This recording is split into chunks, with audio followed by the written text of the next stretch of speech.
నమస్తే, welcome to hit TV. నేను శ్వేత. ఈరోజు నాతో పాటు ప్రముఖ ఫిజియోథెరపిస్ట్ యశ్వంత్ పెద్దింటి గారు ఉన్నారు. నమస్తే యశ్వంత్ గారు. నమస్తే. యశ్వంత్ గారు, జనరల్‌గా ఫిజియోథెరపిస్ట్ అనేసరికి ఇప్పుడు ప్రెజెంట్ ఉన్న సిట్యుయేషన్‌లో నిజంగా ఒక రకంగా చెప్పాలి అంటే దేవుడిలా కనబడుతున్నారు. ఆఫ్‌కోర్స్ మీరు మాల్లో కూడా ఉన్నారు. బట్ ఎందుకు చెప్తున్నాను అంటే దిస్ ఈజ్ వింటర్ కదా! ఆటోమేటిక్‌గా ఎక్కడెక్కడో అంతరాళాల్లో ఉన్న నొప్పులు కూడా బయటికొచ్చేసేసి మమ్మల్ని ఇబ్బంది పెట్టే సిట్యుయేషన్ ఎస్పెషల్లీ ఇన్ వింటర్ జరుగుతూ ఉంటుంది. అసలు ఫస్ట్ మనం టాపిక్‌లోకి వెళ్ళే ముందు వింటర్‌లోనే నొప్పులు ఎందుకు బయటేస్తాయి అన్న దాని గురించి ఫస్ట్ ఒకసారి మీరు చెప్పండి. ఫస్ట్ థింగ్ ఏంటంటే వింటర్‌లో మనకి టెంపరేచర్స్ లోగా ఉండడం వల్ల ఏమవుతుందంటే మజిల్స్ అన్నీ కూడా ఒక కాంట్రాక్చర్ స్టేట్‌లో ఉంటాయండి. ఎవరైతే రెగ్యులర్‌గా ఎక్సర్సైజ్ అది చేస్తూ ఉంటారో అంటే వితౌట్ కన్సిడరింగ్ ఎనీ సీజన్‌తో సంబంధం లేకుండగా సమ్మర్ అయినా, రైనీ సీజన్ అయినా, వింటర్ అయినా రెగ్యులర్‌గా ఫిజికల్‌గా యాక్టివ్‌గా ఉండే వాళ్ళకి, ఎక్సర్సైజ్ చేసే వాళ్ళకి ఈ స్టిఫ్‌నెస్ అది అంత నోటిఫైబుల్‌గా తెలీదండి. బాడీ స్టిఫ్‌నెస్ పెద్దగా ఉండదు. యూజువల్‌గా ఉండదు. కానీ వాళ్ళకైనా కూడా కంపారేటివ్‌గా ఇప్పుడు సమ్మర్‌కి, వింటర్‌కి కంపేర్ చేసుకుంటే వాళ్ళకి కూడా ఒకలాంటి స్టిఫ్‌నెస్ అది అయితే ఉంటుంది.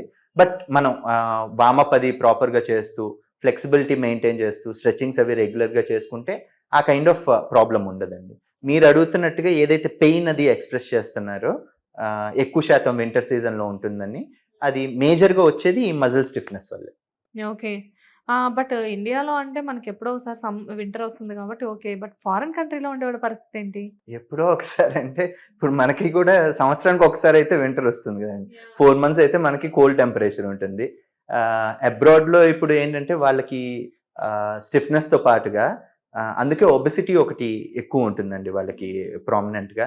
రెండోది వైటమిన్ డి లెవెల్స్ అన్నవి చాలా తక్కువ ఉంటాయి వాళ్ళకి.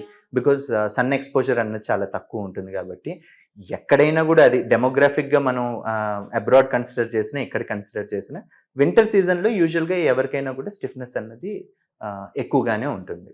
Okay. So, coming to the point. Main thing ఇవాళ మనం మోకాళ్ళ నొప్పుల గురించి మాట్లాడదాం.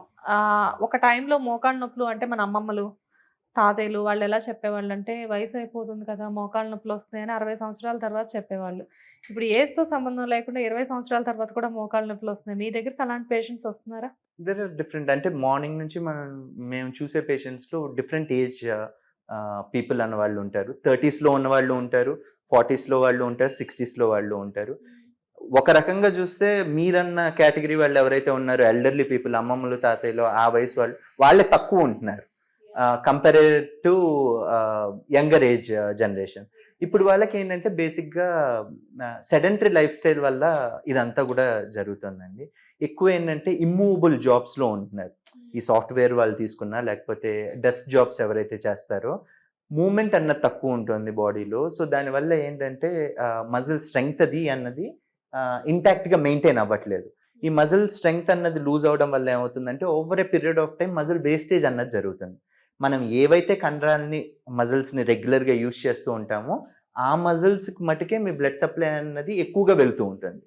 మీరు ఎక్కడికైతే ఇప్పుడు లెట్ అస్ సే దట్ నేను ఎక్కువ ఇమ్మూవబుల్‌గా ఉండి, సెడెంటరీ లైఫ్ స్టైల్‌లో ఉండి, మా కాళ్ళకి ఎక్కువ పని చెప్పట్లేదు అన్నట్టయితే, అట్లాంటి పరిస్థితుల్లో ఏమవుతుందంటే మోకాళ్ళకి రక్త శాతం అన్నది తగ్గుతుంది. ఆ చుట్టూతో ఉన్న కండరాలకు తగ్గుతుంది.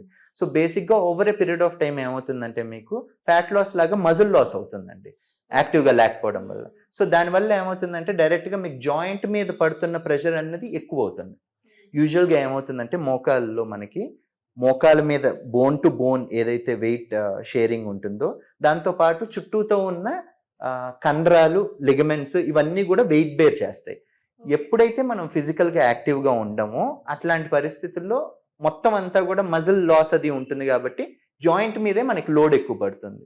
ఇప్పుడు ఫిజికల్‌గా యాక్టివ్ అని చెప్పేసి మీరు మాట్లాడుతున్నారు బానే ఉంది. లైక్ అంటే ఇప్పుడు ఫిజికల్ యాక్టివ్‌గా అంటే ఎవ్రీడే వాళ్ళు ఏదో ఒక వర్కౌట్ చేయడం గురించి మీరు చెప్తున్నారా? ఫిజికల్‌గా యాక్టివ్‌గా అంటే ఫస్ట్ థింగ్ ఏంటంటే సెడెంటరీ లైఫ్ స్టైల్‌లో నేను చెప్తుంది ఏంటంటే ఎక్సర్సైజ్ చేసినా, చేయకపోయినా కనీసం కొన్ని మూవబుల్ జాబ్స్ ఉంటాయండి. కొన్ని వృత్తిపరంగా ఏంటంటే ఇటు, అటు కదలడం అది ఎక్కువ ఉంటుంది. ట్రావెలింగ్ అది ఉంటుంది. సన్ ఎక్స్‌పోజర్ ఉంటుంది. ఇట్లాంటివన్నీ ఉంటాయి. ఇమ్మూవబుల్ జాబ్స్ అంటే సాఫ్ట్‌వేర్ జాబ్స్ గానీ, డెస్క్ జాబ్స్ గానీ ఎక్కువ అసలు కదలికే ఉండదు. వీళ్ళు ఒకసారి ల్యాప్‌టాప్ ముందు కూర్చున్నారు అంటే లేదా బ్యాంకర్స్ ఉంటారు. వీళ్ళు ఒకసారి కూర్చున్నారు అంటే అటు, ఇటు కదలడం అన్నది చాలా లిమిటెడ్‌గా ఉంటుంది. ఇప్పుడు మీరు అడుగుతున్న దాని ప్రకారం ఏంటంటే ఫిజికల్ యాక్టివిటీ అన్నది మనం చేసే రోజువారీ కార్యక్రమాలు ఏవైతే ఉంటాయో లెటెస్సే హౌస్ క్లీనింగ్ చేసుకుంటున్నా, లేకపోతే గార్డెనింగ్ లాంటివి చేస్తున్నా, ఇవన్నీ కూడా ఫిజికల్ యాక్టివిటీ కిందకు వస్తుంది. ఎవరి హ్యాబిట్స్ ప్రకారం, ఎవరి స్కెడ్యూల్ ప్రకారంగా మనందరికీ కూడా ఒక ఫిజికల్ యాక్టివిటీ అయితే ఉంటుంది. బట్ ఎక్సర్సైజ్ చేస్తున్నారా లేదా అన్నది, మీరు వాకింగ్ అంటున్నారు, సైక్లింగ్ అంటున్నారు, లేదా జిమ్కి వెళ్ళి వర్కౌట్ చేయడం, ఇవన్నీ కూడా మీకు ఎక్సర్సైజ్ కిందకి వస్తుంది. ఓకే. అండ్ కొంతమంది ఇప్పుడు ప్రెజెంట్ లైక్ అంటే ఒక ఏజ్ లిమిట్ లేకుండా మీ దగ్గరికి ఇప్పుడు 30స్‌లో ఉన్నవాళ్ళు, 40స్‌లో ఉన్నవాళ్ళు కూడా మీ దగ్గరికి బాగానే వస్తున్నారు అంటున్నారు. ఎక్కువగా వీళ్ళు రావడానికి రీజన్స్ డెఫినెట్‌గా లైఫ్ స్టైల్ కూడా అంటారా?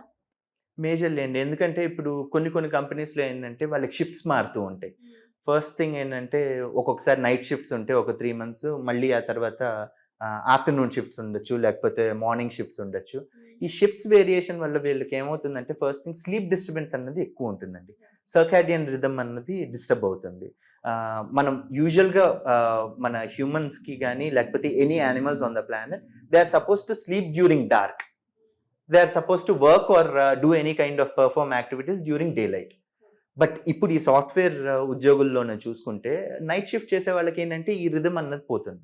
అండ్ ఒకసారి నైట్ షిఫ్ట్ చేయడం స్టార్ట్ చేసి వాళ్ళు కంటిన్యూస్‌గా అందులోనే ఉంటే దట్స్ ఎ డిఫరెంట్ థింగ్ అండి. Body over a period of time దానికి అడాప్ట్ అయ్యే ఛాన్స్ ఉంటుంది. అలా కాకుండా ఎవ్రీ 3 మంత్స్‌కో, 2 మంత్స్‌కో, 6 మంత్స్‌కో ఇది మారుతూ ఉందనుకోండి, అంత త్వరగా మన బాడీ అడాప్ట్ అవ్వడం అన్నది సాధ్యం కాదండి. సో దానివల్ల మనకి ఈ ప్రాబ్లమ్స్ అన్నీ అరైజ్ అయ్యే ఛాన్స్ ఉంటుంది. ఎస్పెషల్లీ ఇప్పుడు మనం సెలబ్రిటీస్‌నే తీసుకుందాం. ఎందుకంటే మేము రెగ్యులర్‌గా వాళ్ళని చూస్తూ ఉంటాం కాబట్టి చాలా దగ్గరగా. వాళ్ళు చెప్పే రెగ్యులర్ కంప్లెయింట్స్ ఏంటంటే ఎక్కువ మేము స్టంట్స్ చేస్తూ ఉంటాం కాబట్టి ఇంజ్యూరీస్ అవుతూ ఉంటాయి మాకు అని చెప్పేసి అంటారు. సరే ఇప్పుడు వాళ్ళకి ఇంజ్యూరీస్ అవుతున్నాయి కరెక్టే. దానికి తగ్గ ట్రీట్మెంట్ వాళ్ళేదో తీసుకుంటున్నారు.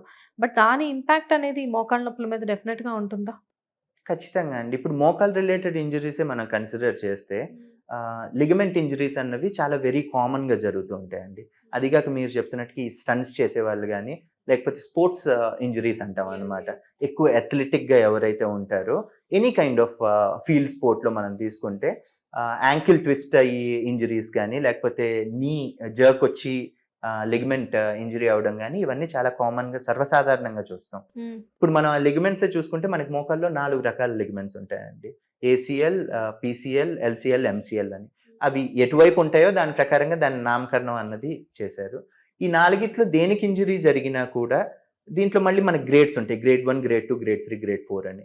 సో గ్రేడ్ 1, గ్రేడ్ 2 లాంటి స్టేజెస్‌లో ఓన్లీ మైల్డ్ టేర్ గానీ, రప్చర్ గానీ ఉన్న వాటిల్లో ఏంటంటే మనం ఫిజియోథెరపీ ద్వారా దాన్ని మళ్ళీ చుట్టూతా ఉన్న స్ట్రక్చర్స్‌ని స్ట్రెంగ్థెన్ చేసుకుంటూ ఎండ్యూరెన్స్ ట్రైనింగ్ చేసుకొని మనం సర్జరీ అవాయిడ్ చేసి మనం మేనేజ్ చేయొచ్చు.